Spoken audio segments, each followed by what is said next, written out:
नमस्कार दोस्तों, OCN network में आपका स्वागत है। मैं हूं ओमकार चौधरी। पीयूष गोयल का जर्मनी से बर्लिन डायलॉग से एक बहुत जबरदस्त बयान आया है। बयान क्या है? उन्होंने कहा है कि हम बंदूक की नोक पर समझौता नहीं करते हैं, हमें कोई हड़बड़ी नहीं है। उनका यह भी कहना है कि हम समझौता तभी करेंगे जब वो पूरी तरह संतुलित होगा और भारतीय हितों की जिसमें रक्षा होगी। सबसे महत्वपूर्ण बात क्या कही है पीयूष गोयल ने? उन्होंने कहा कि जल्दबाजी में या सिर पर बंदूक अगर कोई तान दे हमारे, तो हम कोई ट्रेड डील नहीं करेंगे।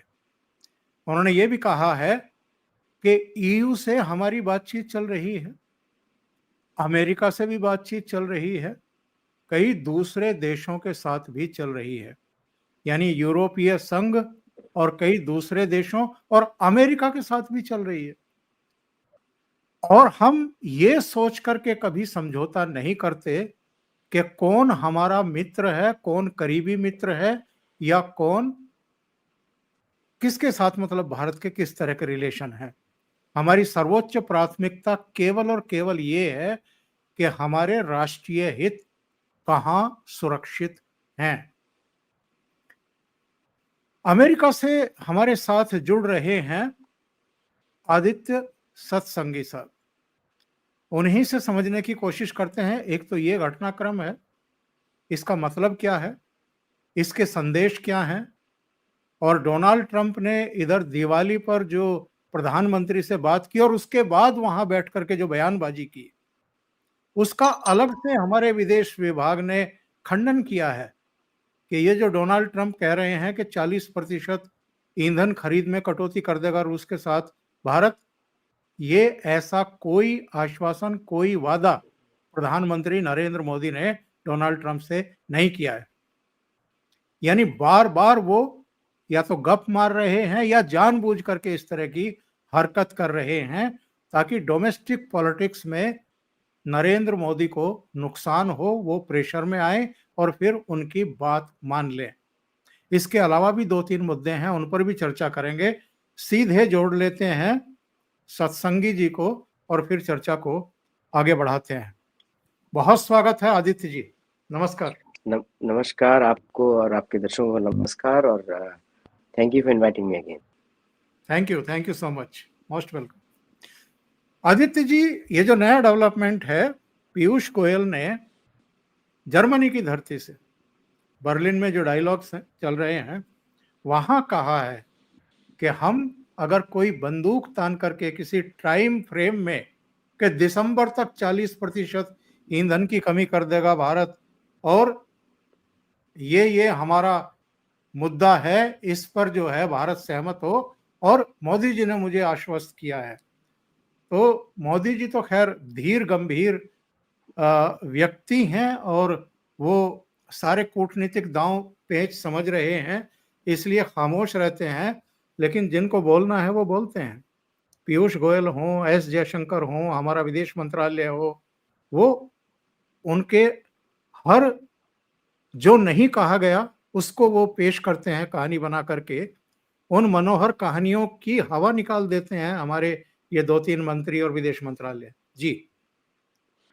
मुझे सबसे अच्छा लगता है निर्मला सीतारमण जब बात करती हैं, बड़ा अच्छा लगता है कि वो स्पष्ट रूप से बोलती हैं। देखिए, ये जो वापस वो जो मानसिकता आती है एंग्लो सैक्सन्स की दिखती है, ये लोग कंट्रोल फ्रीक्स होते हैं, क्योंकि मैं इनके साथ सालों से डील कर रहा हूँ। कंट्रोल फ्रीक्स होते हैं, ये किसी भी चीज का गला घोट के उसको बंद कर देंगे, because they want their own, उनका खुद का उनको प्रॉफिट ज्यादा चाहिए। इसको आप वेनेजुएला के इंसिडेंट से कनेक्ट करिए। वेनेजुएला जो है सऊदी अरेबिया से भी ज्यादा बड़ा उसके पास तेल का भंडार है, और अमेरिका किसी भी हालत में उसको एक्वायर कर लेगा ऐसा वो सोच रहे हैं अभी, तो उसके लिए पहले से मार्केट तैयार करना जरूरी है। तो ये भारत पे प्रेशर डाल रहे हैं कि वो तेल कम करे, लेकिन ये लोग कभी भी रशिया के तेल की प्राइस को मैच नहीं कर सकते। और भारत में उसका जॉइंट वेंचर्स भी है रोसनेफ्ट का विद नयारा, जो कि गुजरात में जामनगर के पास में बड़ी सी रिफाइनरी है उनकी, जामनगर में ही है। तो द पॉइंट इज कि ये प्रेशर टैक्टिक्स है, और प्रेशर टैक्टिक्स में उनको उसी तरह जवाब देना चाहिए जो पीयूष गोयल जी दे रहे हैं। और पीयूष गोयल जी से ये लोग डरते हैं। बाय द वे, वॉशिंगटन में जितने मेरे दोस्त हैं बताते हैं कि पीयूष गोयल जी बड़ी सॉफ्टली बात करते हैं, लेकिन हथौड़ा मार के चले जाते हैं। जयशंकर जी अपने हिसाब से करते हैं, बिकॉज इज डिप्लोमेट ऑल्सो, तो उनको काफी ध्यान रखनी पड़ती है। तो ये एक्चुअली दिखाता है कि जो हिपोक्रेसी है ब्रिटिश की, कि आपने फ्री ट्रेड डील साइन किया भारत के साथ, और भारत की एक प्राइवेट कंपनी पे आपने सैंक्शंस लगा दिया। तो ये भारत के लिए भी रास्ते खोल देता है कि कोई ब्रिटिश प्राइवेट कंपनी पे सैंक्शंस भारत लगाए। अगर वो पाकिस्तान के साथ डील करता है, या फिर वो भारत के किसी और दुश्मन के साथ डील करता है, इंक्लूडिंग अमेरिका, तब भी भारत लगा सकता है। तो आई थिंक पेंडोरा बॉक्स खोल दिया है यूके ने। और इन पे हमको तो कॉलोनियल एक्सपीरियंस इनके ऊपर, पुराने समय में भी हमारे पूर्वजों ने इनके ऊपर विश्वास किया था ट्रेड के ऊपर, और बाद में क्या हुआ था हम सबको मालूम है ईस्ट इंडिया कंपनी के बाद। तो एग्जैक्टली सेम माइंडसेट अभी तक बदला नहीं है, चाहे केर स्टार्मर की गवर्नमेंट हो, चाहे उसके पहले कोई और गवर्नमेंट हो, चाहे टोरीज हो, चले जो भी हो, यहाँ पे ये सेम माइंडसेट है। और जिस भाषा में पीयूष गोयल जी ने दो चीज मेन बोली उनको, एक तो उन्होंने बोला कि अगर आप ट्रेड कर सकते हैं, जर्मनी को कंसेशन दे सकते हैं, हमको क्यों नहीं, वाई सिंगल आउट इंडिया। तो बोलते हैं वेल टॉक टू अस, भाई आपसे क्यों बात करें, मैं टेबल पे बैठा हुआ ना, बात हो रही है यहाँ पर, why should I go separately for it. तो ये बहुत ही इंपॉर्टेंट मैसेज था यूके के लिए, कि यू आर लाइक केन्या और any other country, we don't treat you specially more than that. तो ये मोदी जी सरकार का बहुत ही अच्छा व्यू पॉइंट है, इससे अच्छी डील्स मिलेंगी। दूसरा, उन्होंने अमेरिका को मैसेज भेजा कि भाई तुम्हारे जो आका इधर बैठे हुए हैं वो बात करने की कोशिश कर रहे हैं हमारे साथ, तो better you agree with us, क्योंकि हमारा तो कोई डील नहीं है अमेरिका के साथ इस समय, और शायद ट्रेड डील हो भी ना, अभी तो ऐसा भी लग रहा है कि शायद हो भी ना, बिकॉज वो जो एक क्या बोलते हैं उसको, इंग्लिश में टर्म होती है कि you never reveal your cards to anyone. अभी कोई भारत में यूपीएससी का एग्जाम देगा, पता नहीं होता सिलेक्शन होगा या नहीं होगा, लेकिन उसमें ही कैंडिडेट का क्वालिटी चेक की जाती है उस इंडिसाइसिवनेस में। तो यहाँ पर भी सेम चीज है, और ट्रम्प को ये मालूम होना चाहिए कि शायद भारत को इतनी जल्दी नहीं है। भारत के नेट एक्सपोर्ट्स इंक्रीज हो गए हैं एज कम्पेयर टू द उसके सैंक्शन की वजह से जो भी हुआ है, और 15% भी सैंक्शन क्यों लगे, why should we even go for 15% also, we should go for 0 जो पहले सिचुएशन था। तो I think Trump eventually Piyush Goyal ji उनको उसी पोजीशन में लेकर आने वाले हैं थोड़ी देर में। पीयूष गोयल ने एक बात और कही है, उन्होंने कहा है कि जो टैरिफ लगाया गया है इससे उबरने के लिए, या दूसरे शब्दों में अगर मैं कहूं तो इसका उपचार करने के लिए या इसका विकल्प तलाश करने के लिए भारत इस समय बहुत सारे देशों से बात कर रहा है। यानी भारत पहले वाला भारत नहीं है कि हाथ पर हाथ रख करके बैठा है या अनुनय विनय की मुद्रा में है कि साहब ट्रम्प साहब सोच लीजिए, हमारे बारे में कुछ सोच लीजिए, इस तरह की बात करे, या हमारी फला इंडस्ट्री जो है अरे वो तो बर्बाद हो जाएगी।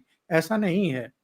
आपने अगर कुछ क्षेत्रों पर टैरिफ थोपे हैं, अतिरिक्त टैरिफ लगाए हैं, तो हम दूसरे देशों से बात कर रहे हैं, और ये अब नहीं 2-4 महीने में, 6 महीने में ये शॉर्ट आउट हो जाएगा। वैसे तो खुला ऑफर रूस की तरफ से भी है, चीन की तरफ से भी है, कि जितना माल आप अमेरिका भेजते थे, जिस पर इन्होंने टैरिफ लगा करके रोकने की कोशिश की है या महंगा करने की कोशिश की है, उतना हम आपसे लेने को तैयार हैं। लेकिन ये शॉर्टकट होगा, और ये एक तरीके से रूस और चीन का एहसान लेने जैसा होगा। इसलिए भारत परमानेंट मार्केट ढूंढ रहा है कि ये अमेरिका का झंझट ही खत्म हो जाए। देखिए, अमेरिका का जो देश टैरिफ पे डिपेंडेंट हो अपनी इनकम के लिए, कर वसूली, कर के ऊपर, तो वो कहाँ से, अमेरिका का भी उसने खुद ही ग्लोबल इकोनॉमिक मॉडल का इनिशिएटिव लिया था कि ओपन इकोनॉमीज, ओपन बॉर्डर्स, ये अमेरिका के इनिशिएटिव है। अब अगर वो उससे यू टर्न लेके जा रहे हैं प्रोटेक्शनिज्म में, इसको हमें दिखाता है कि अमेरिका की अंदरूनी हालत बहुत खराब है, और वो इतनी खराब है कि वो अपने लोगों की सैलरी दे नहीं पा रहे हैं। शटडाउन आज 36वां दिन है, मतलब 36 दिन से डिफेंस कॉन्ट्रैक्टर्स को पैसा नहीं मिला है, और या फिर दूसरे फेडरल एम्प्लॉयज जो कॉन्ट्रैक्चुअल हैं उनको पैसा नहीं मिला है, प्लस 88,000 लोगों को फायर कर दिया गया है। और ट्रंप एडमिनिस्ट्रेशन खुश है। वो क्या दिखाता है कि पैसा ही नहीं है। अब इसलिए अगर आप भारत के ऊपर इस तरह का प्रेशर डालेंगे तो भारत के लिए, तो भारत के जो गुड्स हैं जैसे कि जेनेरिक मेडिसिन हैं, टेक्सटाइल्स हैं, टेक्सटाइल्स में भारत की quality is considered the number 1 in the world. America में सबसे महंगे कपड़े होते हैं मेड इन इंडिया। मैं कभी इंडिया जाता हूँ तो कभी गलती से अच्छे दुकान से शर्ट खरीदा किसी को गिफ्ट करने के लिए, वो लोग देखते हैं तो मेड इन इंडिया, आप यहीं से खरीद के लेकर आए होंगे शायद। मैंने कहा नहीं, ये अमेरिका से लेकर आए होंगे। सो द पॉइंट इज कि Indian goods are known to be high quality in America also. उनका वैल्यूएशन चाइनीज गुड से अलग होता है, चाहे जो भी इंडिया एक्सपोर्ट करता है उसका वैल्यूएशन अलग होता है। और अमेरिका का जो एलीट क्लास है that is very pro India, मतलब कोई शिव का भक्त निकलेगा, कोई बुद्ध का भक्त निकलेगा, ऐसे भारत से संबंध उनका कुछ न कुछ रहता है। तो ये ट्रम्प के लिए it's a literally a challenge to deal with India, और ये बहुत ही अच्छी फॉरेन पॉलिसी है भारत की, क्योंकि नाउ भारत उनको डील्स करना सिखा रहा है कि कैसे डील किया जाता है, वो भी सभ्य तरीके से। और एक बात और मैं बोलना चाहता हूँ कि द वे ये लोग अमेरिका को कॉर्पोरेशन बना के रख दिए, देश के साथ काम ही नहीं कर रहा है वो। अगर प्रेसिडेंट ऑफ ए कंट्री सिर्फ डील की बात करे तो देश की बात कहाँ हो जाएगी? पीपल टू पीपल कनेक्ट की बात कहाँ हो रही है? पीपल टू कल्चरल एक्सचेंज की बात कहाँ हो रही है? ये तो देश के रिलेशनशिप होते हैं, कल्चरल एक्सचेंज हो, पीपल टू पीपल कनेक्ट हो। आप तो सीधा सीईओ के जैसा बात कर रहे हो, प्रॉफिट्स इंक्रीज करने हैं, और तो उसमें कहाँ से भारत उसमें ध्यान देगा? प्रधानमंत्री का काम तो नहीं है। अगर आपको ऐसी डिस्कशन करना है तो ट्रम्प डिस्कस करें मुकेश अंबानी के साथ, अदानी के साथ, that he should discuss trade with them. तो why Indian government should be involve? तो शायद कंफ्यूज्ड है वो, शायद बिजनेसमैन या लीडर ऑफ अ कंट्री, दोनों का डिफरेंस उनको समझ शायद नहीं आ रहा है, ऐसा लगता है। बिल्कुल। दूसरे आदित्य जी, जरा इस पर भी चर्चा कर ली जाए। आसियान समिट में डोनाल्ड ट्रंप पहुंच रहे हैं, लेकिन मोदी जी का आ गया कि वो नहीं जा रहे हैं, और ये चौथा या पांचवा ऐसा सेंस है जब जहां पर डोनाल्ड ट्रंप हैं वहां मोदी जी नहीं जा रहे हैं, या ट्रंप जहां मोदी जी को चाहते थे मोदी जी वहां भी नहीं जा रहे हैं। याद करें कि जब G7 समिट हो रही थी कनाडा में, तो डोनाल्ड ट्रंप वहां थे, मोदी जी रवाना हुए थे, एक दिन देरी से जा रहे थे, और डोनाल्ड ट्रंप शायद मोदी जी का सामना नहीं करना चाहते थे, क्योंकि वो जो नोबेल का पीस प्राइज था वो लेने के चक्कर में उन्होंने कई कूटनीतिक उल्लंघना कर दी थी। उन्होंने पाकिस्तान और भारत के बीच में सीज फायर का अपनी तरफ से ऐलान कर दिया था, जबकि जो सामरिक सहयोगी होते हैं उनको भारत ने बताया था कि हम आज शाम 5 बजे से ये सीज फायर करेंगे। डोनाल्ड ट्रंप को लगा कि इसका श्रेय ले लो, और भारत की प्रेस कॉन्फ्रेंस होती, हमारे डीजीएमओ की प्रेस कॉन्फ्रेंस होती, उससे पहले उन्होंने ट्रुथ पर इसका ऐलान कर दिया, और ये भी दावा कर दिया कि हमारे विदेश मंत्रालय या हमारे शासन प्रशासन ने देर रात तक मेहनत करके दोनों देशों के साथ बातचीत करके इसको समझौते को सिरे चढ़ाया, और हमने ट्रेड की धमकी दी दोनों देशों को कि अगर युद्ध नहीं रोका तो हम ट्रेड डील नहीं करेंगे आपके साथ में। यानी उन्होंने ये भी नहीं सोचा कि डोमेस्टिकली कितनी प्रॉब्लम हो सकती है मोदी जी को। चलो पाकिस्तान का तो कुछ नहीं है, वहां तो जैसी सरकार है और जैसे मिलिट्री रूल करती है वो है, लेकिन इन्होंने जो कूटनीतिक एक रेखा होती है उसका उल्लंघन किया। तो मोदी जी बहुत नाराज थे, और कनाडा में आमना सामना होता तो वो आंखों में आंखें डाल करके बात करने वाले थे ट्रंप से कि आपको कब चौधरी बनाया हमने, आपको कब मध्यस्थ की भूमिका दी जो आपने इस तरह के ऐलान अपनी तरफ से कर दिए। ये भारत और पाकिस्तान के बीच का मामला है, पहले भी हम जो आपसी मामले हैं उनको आपस में बातचीत करके हल करते रहे। तीसरे देश की तो कोई भूमिका ही कभी नहीं रही है। दूसरी बात, इन्होंने डेड इकोनॉमी बताया भारत को। इसके अलावा इन्होंने आसिम मुनीर को, जो पहलगाम जेनोसाइड के साजिशकर्ता माने गए, प्रेरक माने गए, उनको व्हाइट हाउस में बुला करके लंच कराया। तो भारत, खास तौर से प्रधानमंत्री नरेंद्र मोदी, जो पिछले 11 साल से लगातार प्रयास कर रहे थे और इकोनॉमी को फोर्थ लार्जेस्ट इकोनॉमी बना दिया और थर्ड लार्जेस्ट इकोनॉमी अगले 1.5-2 साल में बन जाएगी, उसको आप डेड इकोनॉमी बता करके आप किसको चिढ़ाने की कोशिश कर रहे हैं और पूरी दुनिया में क्या मैसेज देने की कोशिश कर रहे थे। तीसरे, इन्होंने कहा था कनाडा में, जब फोन पर बात हो रही थी, कि वॉशिंगटन होते हुए निकल जाइए। प्राइम मिनिस्टर नहीं गए। फिर गाजा पीस समिट में इन्होंने बुलाने की कोशिश की, प्रधानमंत्री नहीं गए। यूएन समिट को संबोधित करना था सितंबर लास्ट वीक में, प्रधानमंत्री ना जाकर के उन्होंने एस जयशंकर को भेज दिया। और अब आसियान समिट में भी नहीं जा रहे हैं। क्या ये सब चीजें समझ में नहीं आ रही हैं डोनाल्ड ट्रंप के? इन्होंने 75th बर्थडे पर फोन किया, फिर दिवाली ग्रीटिंग्स देने के लिए फोन किया और दोनों बार गलत बयानी की, झूठ बोले कि मोदी जी ने ये कहा, मोदी जी ने ये वादा किया, भारत 40% तेल आयात खत्म कर देगा दिसंबर तक रूस से, जबकि हमारे विदेश मंत्रालय को दोनों बार खंडन करना पड़ा। ये लगातार इस तरह की बयानबाजी कर रहे हैं। इसी का नतीजा है कि मोदी जी इनको झटके पर झटका दे रहे हैं। एक्चुअली क्या है कि अगेन इन लोगों को, जैसे हम लोग एक्सपेक्ट करते हैं कि ये अपने कथनों के बारे में सोचेंगे, ऐसा है नहीं इधर। मतलब लज्जा नाम का या शर्म नाम का कुछ है नहीं। तो उसमें इन लोगों को समझ में नहीं आता है, बिकॉज एक यूनिक एंग्लो सैक्सन प्राइड है कि हमने बोला है तो हम भारत को ऑर्डर करेंगे, भारत को ये करेंगे। अब देखिए, इसमें बड़े इंपॉर्टेंट इंसिडेंट्स हैं कि अगर आपने देखा होगा पिछले 70 साल का अमेरिकन फॉरेन पॉलिसी, वो स्टेट डिपार्टमेंट चलाता है। पहली बार ऐसा हुआ है कि स्टेट डिपार्टमेंट पे इन्होंने बिठा दिया मार्को रूबियो को, जो कि इनका चापलूस है। अगर वो बैठता नहीं तो शायद वो बाद में शायद उसको give a chance in Florida again, Ron DeSantis के बाद।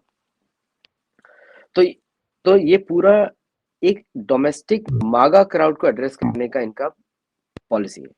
मागा क्राउड ये प्रोटेस्टेंट क्राउड है, और ये जो प्रोटेस्टेंट क्राउड है ये यूनिकली ब्रिटिश जैसा बिहेव करता है, ओल्ड ब्रिटिश, कॉलोनियल ब्रिटिश, कि हमको व्हाइट ओनली कंट्री चाहिए। यहाँ तक कि नेटिव अमेरिकन भी नहीं चाहिए, जो कि यहाँ के मूल निवासी हैं, 20 मिलियन है, 2 करोड़ लोग हैं।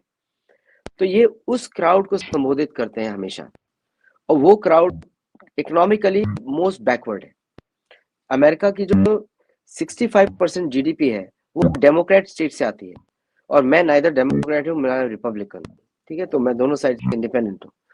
तो वो जो क्राउड है उनका, जो छोटा सा जो क्राउड है, जो उनका वोटर बेस है, वो इस तरह की बातें सुनना चाहता है कि आज मैंने इसको दबाया, आज मैंने इसको मारा, आज मैंने इसके साथ ऐसी बात करी। आप इनका पूरा कैबिनेट देखिए, कैरन लेविट, पैम बॉन्डी, जितना भी है, पहले तो सारी मिस कोलोराडो मिस, सारी मिस है, और दूसरा they are all coming from the same background, सारी की सारी। वहां पे लॉजिक और रीजनिंग से बातें नहीं होती। दूसरा, भारत के जब भारत के विषय पे आते हैं, और भारत और पाकिस्तान का विषय, ये ओल्ड कॉलोनियल माइंडसेट है कि भारत और पाकिस्तान को इक्वली ट्रीट करना। ये अमेरिकन फॉरेन पॉलिसी ने छोड़ दिया था, ये स्टेट डिपार्टमेंट की फॉरेन पॉलिसी नहीं है। लेकिन हमको और आपको उससे क्या मतलब, क्योंकि आपका प्रेसिडेंट जो बोलेगा हम उसी को फॉरेन पॉलिसी मानेंगे। तो नाउ ये जो प्राइम मिनिस्टर मोदी को फंसाने की कोशिश कर रहे हैं, आपने बिल्कुल सही बोला कि उनका डोमेस्टिक कॉन्स्टिट्यूएंसी पे अटैक है वो प्राइम मिनिस्टर मोदी के। और कंसिस्टेंटली जब आप डेस्परेशन दिखा रहे हैं, मुझसे आके मिलो, मुझसे बात करो, they again want to prove to the domestic constituency कि मैंने मोदी को भी झुका दिया। और दूसरा, there can be other conspiracies also which I don't want to touch. क्यों, आप सबको मालूम ही है कि मलेशिया से MS-370 निकला था, गायब हो गया। बोइंग 777 भारत का Air Force One is also Boeing 777. Okay, MH17 जो गिराया गया था वो भी मलेशियन एयरलाइंस था, और उसके पीछे ही मोदी जी का प्लेन भी था, तो दैट वाज आल्सो Boeing 777. तो Malaysia is notorious for Boeing 777 vanishing. दोनों मलेशियन एयरलाइंस थी, और बाद में किसी को पता भी नहीं लगा कि वो अटैक किसने किया था. रशिया ने डिनाई किया, यूक्रेन ने डिनाई किया, तो किसने वो प्लेन गिराया MH17, और उसके पीछे तो भारतीय प्रधानमंत्री का प्लेन था. तो there are many things there which prime minister Modi cannot trust this man. American भी ट्रस्ट नहीं करते. प्राइम मिनिस्टर मोदी हैज, देखना पड़ेगा, भारत इज सर्वोपरि उनके लिए तो. और भारतीयों के लिए भी वो जो पुराना जो वो जो था ना एफिलिएशन था अमेरिका के साथ, वो खत्म हो गया, टूट गया है. बिल्कुल. वो दिखता भी है. तो आई थिंक मल्टीपल फैक्टर्स में अगर देखा जाए इसको पूरे इंसिडेंट्स में, बाकी चीजें आपने बोली थी कि भारत के लिए कोई भी समिट इस व्यक्ति से करना खतरे से खाली नहीं है. बिकॉज ये जो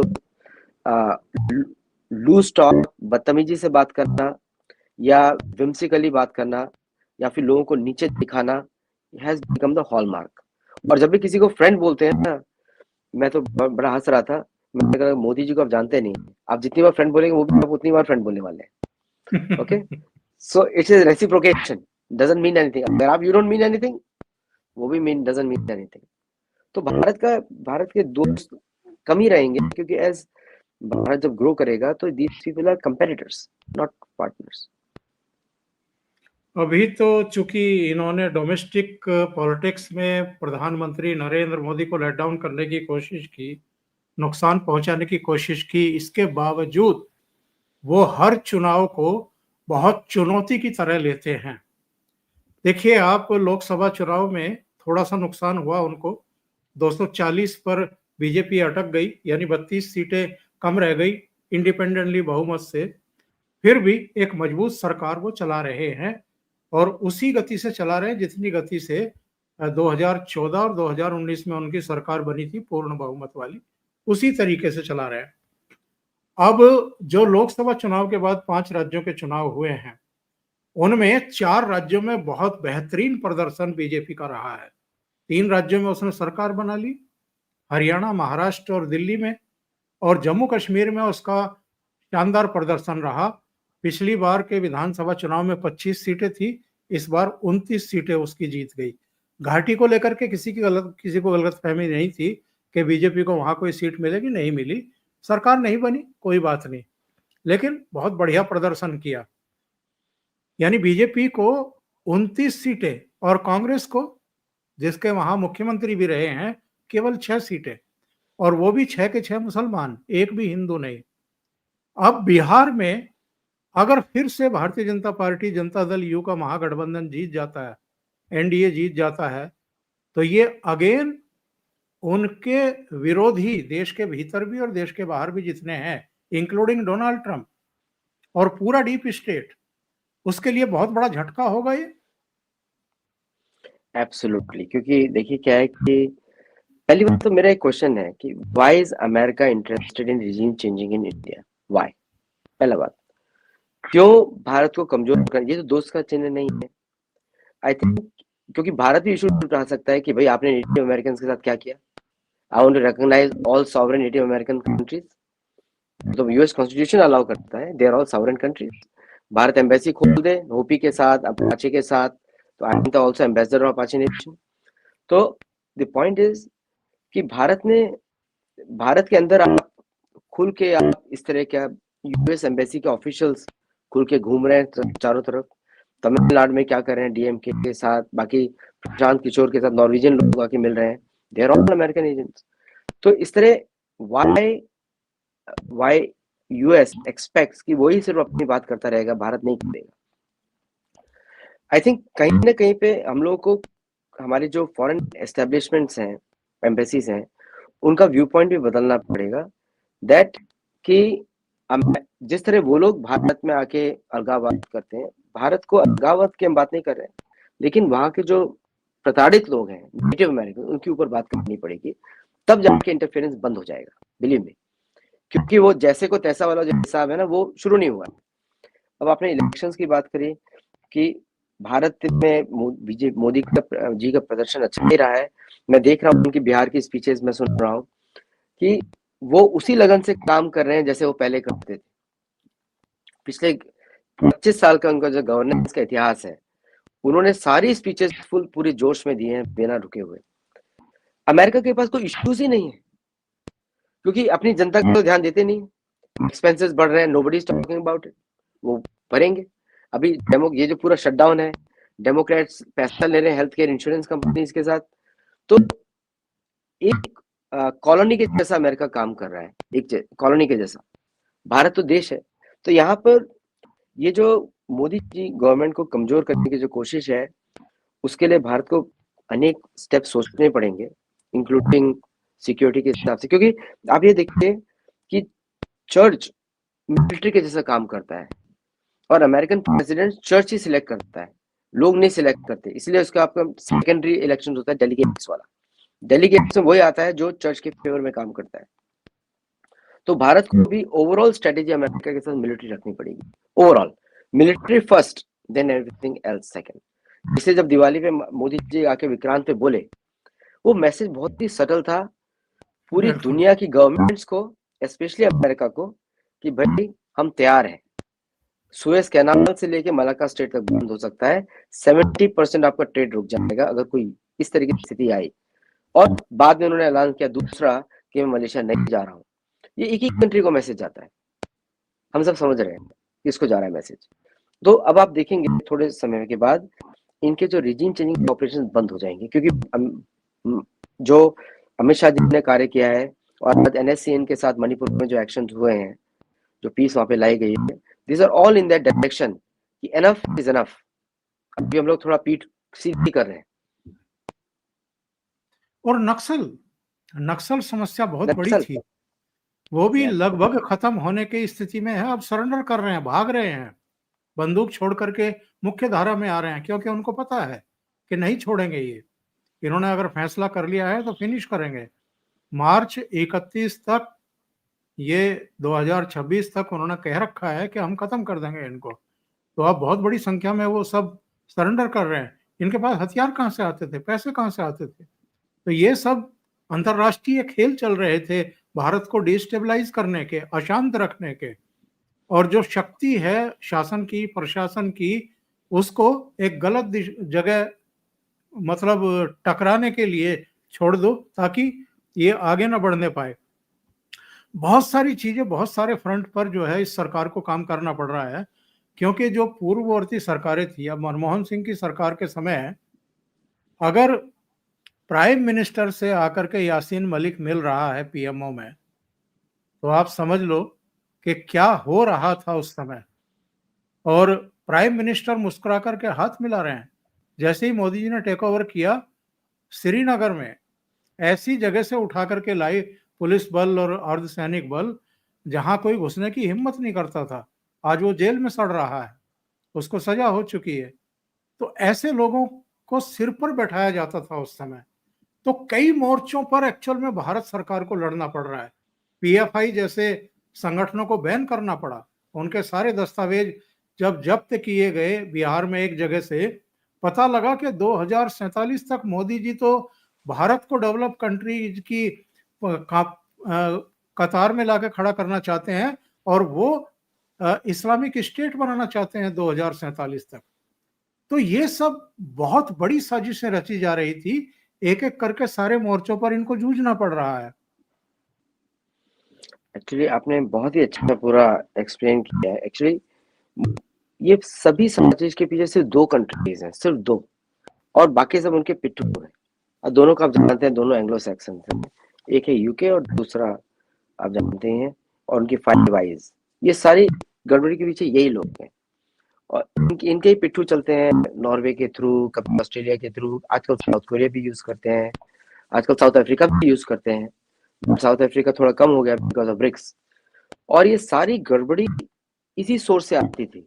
मैंने तो इससे बड़े डीप विषय में इसके ऊपर लिखा है कि किस तरह इनकी सारी कहानियां चर्चों के साथ जुड़ती हैं। और ये प्रॉब्लम क्रिटिकल रेस थ्योरी की नहीं है, ये प्रॉब्लम है क्रिटिकल फेथ थ्योरी की। ये टर्म मैंने बनाई है क्योंकि रेस थ्योरी तो बनाई गई थी ये प्रूव करने के लिए कि वाइट विक्टिम्स हैं, ये बनाने के लिए की गई थी। लेकिन प्रॉब्लम कुछ और है। प्रॉब्लम ये थी कि कन्वर्जन के माध्यम से डेमोग्राफिक चेंज किया जाए और लोकल सरकारें बदलकर फिर फेवरेबल ट्रेड डील्स ली जाए। इसीलिए कांग्रेस के सारे जो भारतीय अपोजिशन लीडर्स थे, सारे नहीं, कांग्रेस के स्पेशली, वो लोग बिक जाते थे इनसे। तो भारत में अपोजिशन चाहिए, लेकिन नॉन कांग्रेस अपोजिशन चाहिए जो कि इनसे बिका हुआ ना हो। और आप एक बात भी देखिए, कौन सा इस्लामिक देश इंडिपेंडेंट है? कौन सा? एक भी नहीं, not a single one except UAE. बाकी सब बिके हुए हैं वेस्ट को, क्योंकि इनको America loves dictators, America loves democracy export करते हैं, लेकिन चाहते हैं डेमोक्रेसी के माध्यम से वन मैन शो बन जाए, चाहे मलेशियन प्रेसिडेंट हो या प्राइम मिनिस्टर हो, चाहे इंडोनेशियन प्रेसिडेंट हो या प्राइम मिनिस्टर हो। अभी देखिए, आपने मलेशिया मीटिंग से पहले मलेशिया ने डिक्लेयर किया कि गो मांस नहीं होना चाहिए, हिंदुओं को हर्ट होता है, बड़ा, ताकि भारत से प्रेज मिले। लेकिन तुरंत बाद क्या षड्यंत्र था किसी को पता ही नहीं। तो इस तरह वेरी सटनली दे प्ले, और भारतीय इलेक्शन में इंटरफेयर करना इनकी आदत बन चुकी थी। और पहली बार भारत जो है एसआईआर के थ्रू वो क्लियर कर रहा है, और एसआईआर के थ्रू ये जो इनका अदृश्य राज्य का जो गेम है उसी को काटा जा रहा है, बिकॉज हर जगह सबवर्जन किया गया था। यस, सही कह रहे हैं। और ये क्या हुआ है आदित्य जी, जरा इस पर भी रोशनी डालिए। कनाडा से इतने नाराज अचानक क्यों हो गए ट्रंप के?